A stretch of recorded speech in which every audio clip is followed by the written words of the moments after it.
المومنین صدیقہ کریمہ طیبہ طاہرہ رضی اللہ تعالیٰ عنہ فرماتی ہیں احد کے میدان میں زخمیوں کو پانی پلانا اور باقی جنگوں میں بھی اور ان کی مرہم پٹی کرنا یہ پاک بیبیوں کے ذمے ہوتا تھا. ایک زخمی جاں بلب ہے اور اس کے ہونٹ ہل رہے ہیں. غور سے سنا گیا کہ کیا کہہ رہا ہے, تو وہ کہہ یہ رہا تھا کہ کاش کوئی سرکار کو جا کے عرض کر دے کہ ان کا غلام زیاد آج دنیا سے رخصت ہو رہا ہے. تو جناب کی بارگاہ میں عرض کیا گیا کہ زیاد ہے اور آخری لمحے اور لب پر یہ بات چل رہی ہے. تو کریم خود خرامہ خرامہ تشریف لائے اور سرانے آ کر فرما زیاد آنکھیں کھولو. یہ وہ آواز ہے استاد زمن مولانا حسن رضا حضور کے ہونٹوں کے بارے میں ایک جملہ کہتے ہیں. وہ جملہ کہتے ہیں لبے جاں بخش, صرف لب نہیں, لبے کیا ہے جی, لبے دے ڈالیے اب لبے جاں بخش کا صدقہ, اے چارہ دل درد حسن کی بھی دوا ہو. ٹھیک ہے, تو لبے جاں بخش کا مطلب ہے وہ ہونٹ جو زندگی بخش دیتے ہیں. سمجھ گئے؟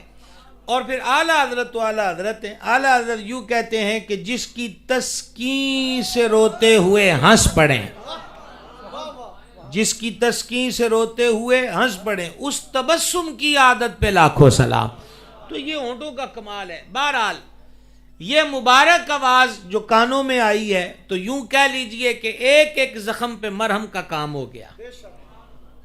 یوں کہہ لیجئے کہ تنے بے جاں میں جاں آ گئی.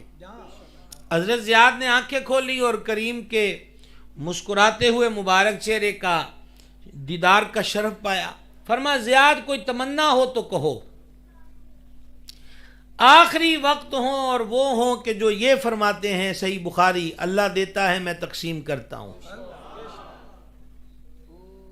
آخری وقت ہو اور پیشکش وہ کر رہے ہوں, صحیح بخاری پہلی جلد, اللہ کریم نے مجھ کو زمین کے خزانوں کی چابیاں عطا فرمائی ہے. تو پھر آگے عاشق بھی تو حضرت زیاد ہونے چاہیے نا. زیاد کوئی آخری تمنا, تو سیدنا زیاد رضی اللہ تعالیٰ عنہ نے جو عرض کیا اس کا خلاصہ یہ ہے کہ کریم آپ نے اپنے دامن کرم میں لیا, آپ کی نسبت غلامی مجھے حاصل ہوئی. آج آپ کے لائے ہوئے دین کی بلندی کے لیے میں کفار سے لڑا اور گھائل ہوا, اور آخری لمحے اور اب حالت یہ ہے کہ آپ سامنے کھڑے ہیں اور میں آپ کے قدموں میں ہوں. حضور اس سے بڑھ کر اور کیا چاہیے؟ دیکھ رہے ہیں محبت کا سٹائل, اس سے بڑھ کر جانے جہاں کیا چاہیے. کوئی پیچھے فکر نہیں, بیوی کے لیے یہ کر دیجئے گا, بچوں کے لیے یہ کر دیجئے گا, فلاں یہ کر دیجئے گا, یہ سوچ کا مقام ہی نہیں ہے.